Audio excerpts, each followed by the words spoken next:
We do not wish to impose any opinions on anyone. We are simply trying to present well-known facts to you in a logical and coherent manner.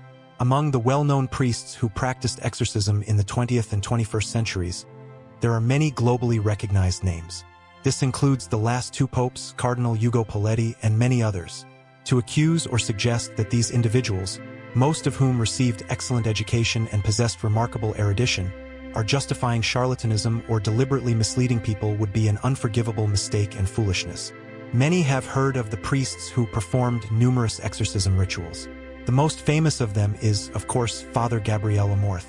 Everyone who had the chance to speak with these individuals noted their clear mind and their ability to explain logically and clearly, sometimes with undeniable evidence, what we refer to as demonic possession or possession by the devil. Some, however, accuse them of describing exorcism rituals in a way that sounds more like grotesque, fantastical stories. Father Amorth's assistant, Gabriele Stanzione, was also guilty of this.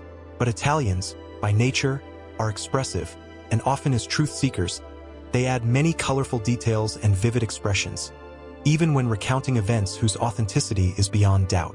Many of the facts that Amorth encountered cannot be easily challenged or refuted by skeptics. For instance, how do they explain the fact that during the rituals, those whom Amorth truly believed to be enslaved by dark forces would spit out objects that a normal person would never be able to swallow, even if they tried? Items like tea strainers, pieces of glass, spoons, window hinges, and similar objects. By the way, according to the famous Italian, there were not many of these truly demonic cases, about 100 during his long career. Amorth's first indication of possession was the eyes of the afflicted. He would forcefully hold open their eyelids and try to see their pupils in their milky white eyes. Another sign was the superhuman strength and endurance of the possessed. Any doctor or psychotherapist will tell you that such strength can indeed appear in moments of extreme, life-threatening danger to a person, but only briefly. In these cases, however, this state was observed for days. And what kind of life-threatening danger could there be when the person is at home, in bed, surrounded by sympathetic people? Perhaps the mortal danger comes from the otherworldly entity that has taken control of the person? If changes in voice can still be explained, doctors can confirm this. No professor has yet been able to explain how a person, with that terrifying voice, starts speaking languages they do not know, often ancient or dead languages.